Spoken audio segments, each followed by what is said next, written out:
ৰাইজে দেখিছে যে ৰঞ্জিত কুমাৰ দাসৰ দিনত বজালীৰ যিটো স্বাভিমান আছিল, বজালীৰ যিটো গৌৰৱ আছিল, সেইটো নিষ্পভ হৈ গৈছে।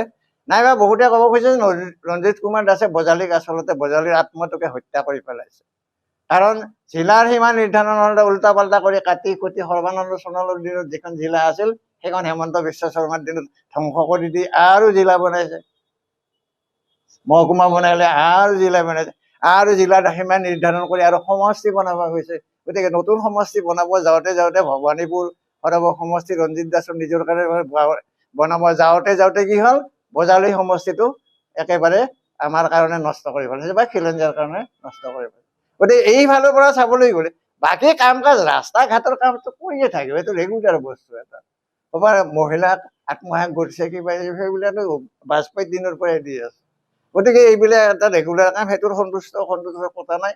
কিন্তু ৰাইজে যিটো বেছিক বজালীৰ যিটো চিন্তা চৰ্চা এতিয়া সেইটোক নষ্ট কৰা বুলি ধৰি লৈছে, আৰু সেইকাৰণে ৰাইজৰ লগতে আমিও অসন্তুষ্ট হ'ব লাগিব।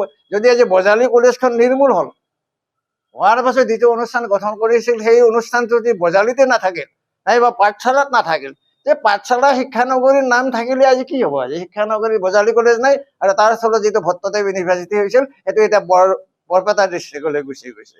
গতিকে এই কাৰণে আমি সন্তুষ্ট হোৱা বুলি এক কথাত ক'বলৈ গ'লে ক'ব নোৱাৰোঁ। আৰু আমিও ৰাইজৰ লগত একমত যে ৰঞ্জিত কুমাৰ দাসে বজালীৰ ৰাইজৰ কাৰণে যিখিনি উপকাৰ কৰিব লাগিছিল সেইখিনি উপকাৰ নকৰি বহুত অন্যায় কৰি থৈ গৈছিল, যিটো নেকি ভৱিষ্যতে ৰিপেয়াৰ কৰোঁতে বহুত কষ্ট হ'ব বা অসম্ভৱ হ'ব।